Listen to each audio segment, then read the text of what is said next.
All right, we're here today. Lou Finazzo, thank you so much for joining me. We're really glad to have you here again at the Business Forum. And of course, you are on our board of directors too, at A3. Big news this year, as we see by the banner behind you, A3 is celebrating 50 years. It's hard to believe. But you no doubt have been around for a good bit of that time. In your own experience in the last 50 years, what are some of your favorite moments in this automation industry? I like to call it the automation journey. It's been very incredible to watch happen. I've been 31 years now in the automation industry, been around the association for around 20. It's incredible to see how everybody in the association pulls in the same direction for the industry. It's definitely needed. And when we show up here, when I joined, one of the mantras was, you leave your business cards behind. We all are working for the industry, and it is true.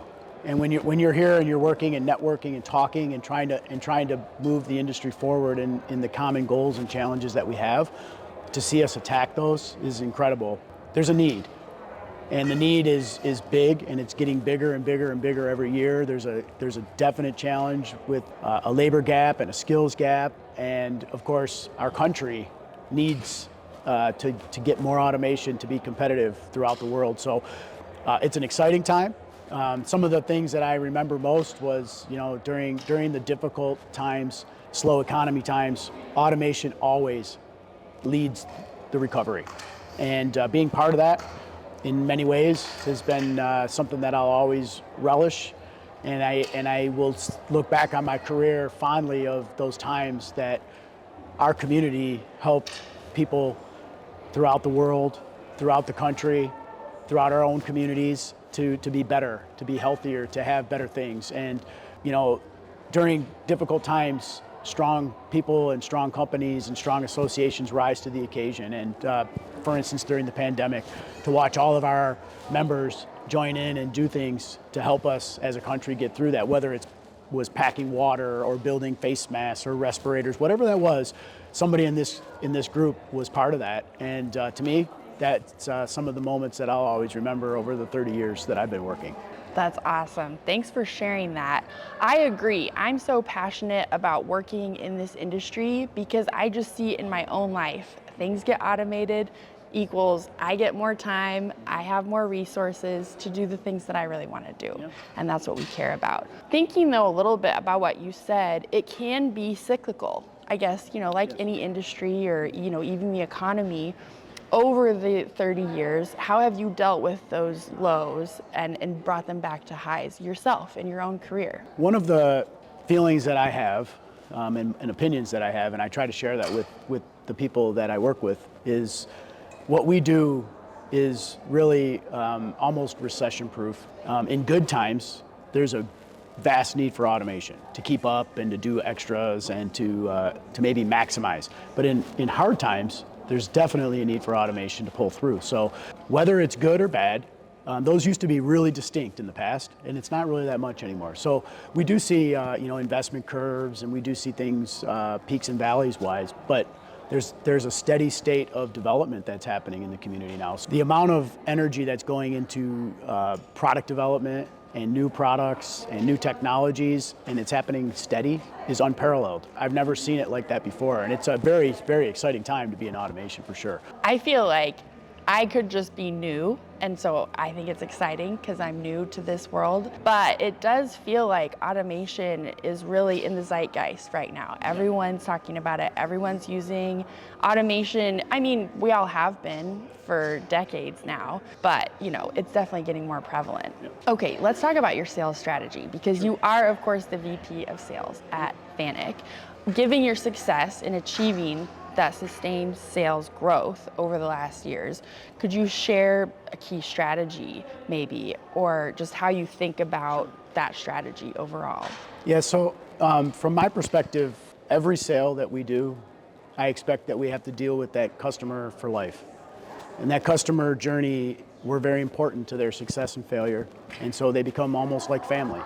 So we have a slogan, it's service first, not sales first. So everything we sell, we intend that we're going to have to make successful for a long period of time.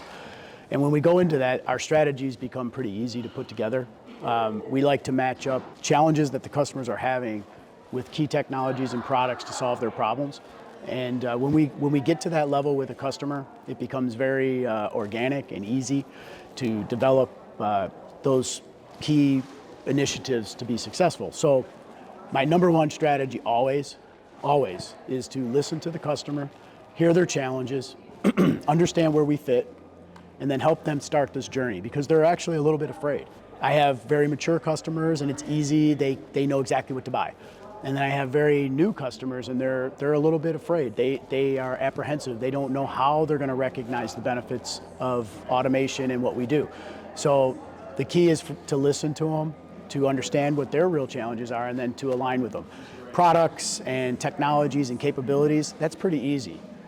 People get that on their own now. You can find information in so many different ways.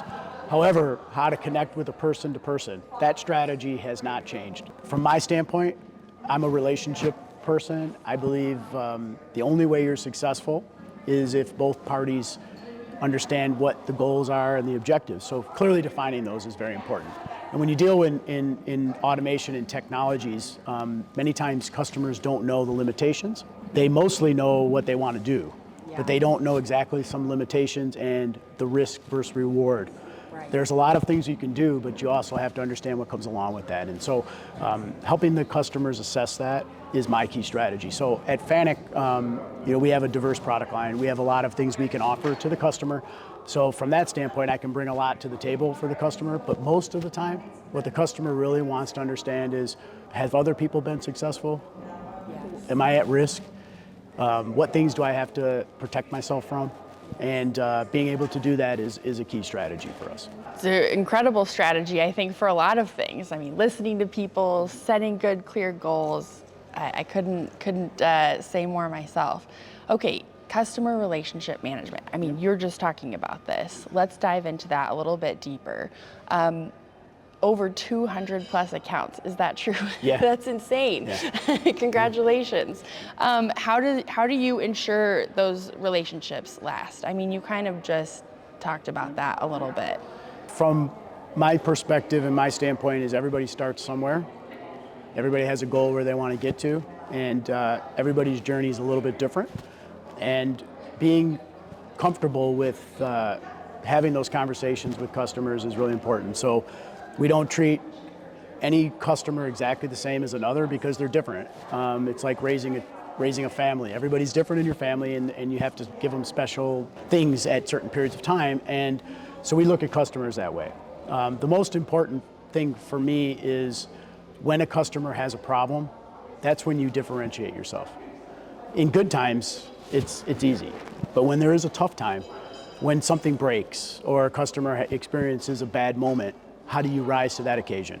And the service, the training, the preparation, you can't over-prepare in this business. You have to be prepared to assist them because every moment is critical to them. And so taking that serious is probably how I've differentiated myself mostly in the industry, is that a customer in need is somebody that we really prioritize, regardless of the size. And so keeping that in mind is very important. Building those relationships is trust. So many times people believe because you have a credible product that you automatically have trust. And that's completely opposite. You have to build trust in order for your product credibility to really matter. And so when I ask a customer to do something, I want them to believe that I'm asking them from a good position, not from a non-credible position. So we work very, very hard to stay credible. Serving so many different industries, they have so many different challenges, and we're not an expert in any industry at all. And so we really have to understand from them what is the challenge in your industry with your process, and then we look at our products and what we can bring and help them. And I think doing that has been a success for FANUC, and always remembering we're going to deal with that customer for life. We always believe that, and that's what's very important. Absolutely. Okay, let's wrap this up here with a final kind of topic. Sure. leadership. You're the vice president of sales, so you have a huge team reporting to you. How do you kind of guide them in this philosophy that you've just laid out? So as I've evolved through my career, I've had the luxury of working for some very, very strong people in the industry and strong leaders. And throughout that period of time, I've weaned a lot of best practices and guidelines and wisdom from them. And, most importantly, learning from other people's experiences is very important, and not recreating those experiences. It's very interesting how short our memories can be. And so I'm always constantly giving a very much of my time remembering and looking backwards. Although I don't manage backwards, I look to those events to make a decision and help guide what's going to happen going forward, because to me it's very important to learn from those lessons. So now that I have 31 years at FANUC and I'm kind of the senior person now, the new people that are joining FANUC, they have different goals and different objectives and different culture, and making sure that we transfer that passion. Right. Automation is passion. Yeah. So it bleeds through. You have to walk in a building and they have to feel it before you even speak it. And getting that passion, that culture, and making people feel comfortable and empowered is always top of mind for me. And with the new technology and the way that we can do that, you can even do it much better than when I was being trained. So always remembering where we came from, always being humble, always listening, and then always bringing solutions is what I guide my team with. And if you do that every time, more than likely you're going to have a good result. Not always, but more than likely you're going to have more good results than bad results. It's a good recipe. It is a good recipe. It's a great formula. It works. When you're leading people, people follow people, of course, and customers and the people that we're dealing with, they look to leadership. They look to that confidence and success. And to build confidence, you have to believe it. It's not, confidence is never built on a house of cards. It's built on a strong, strong foundation of learning. And there is no timeline. It can happen for some people faster than others, but there is a period of learning that everybody goes through to get to that confidence level. That's right. Well, Lou, can you think of anyone in particular? Is there a role model or somebody that you've looked up to, whether that's somebody that you know or just like Abraham Lincoln or somebody is there a leader in top of your mind? Yeah, so, from my perspective, I'm a history person. I do a lot of deep dive learning on history and military planning and things like that. And I believe that discipline is the key to success no matter what. No matter what you decide you want to do, be disciplined about it. Be committed to it. The word discipline is not a negative word. It's a positive word. Be that to yourself. And so, there are some people in the military history that are, in my mind, they were incredible planners. They were able to mobilize and do things incredibly, and they followed a disciplined path. And so I do follow some people like that that are very important to me. As far as industry goes, I've been blessed because I've worked for pioneers that came into this industry where it didn't exist. And then they were able to give me their knowledge, and people with 30, 40, 50 years experience. Amazing. Yeah, it's been incredible. Outside of the industry, there's so many role models you can pick. There's good coaches. I'm a Michigan guy, so I'm going to say I love Jim Harbaugh. I love his discipline. Go Blue. I love his goals. I love that they set objectives and they put a plan forward. But all those things apply everywhere. And those are the types of things that are top of my mind when I'm making strategies, for sure. Yeah, sports is such a great It is great analogy. Yeah, Absolutely. 100%. You have to be disciplined. You have to train like you're gonna play. Exactly, because you'll fall to the level of your training. That's right. Exactly. That's exactly right. Well, Lou, I really enjoyed talking with you here this morning in Orlando. Look forward to more conversations to come, hopefully. Absolutely. Enjoy the forum. It's going to be great this year. Thank you.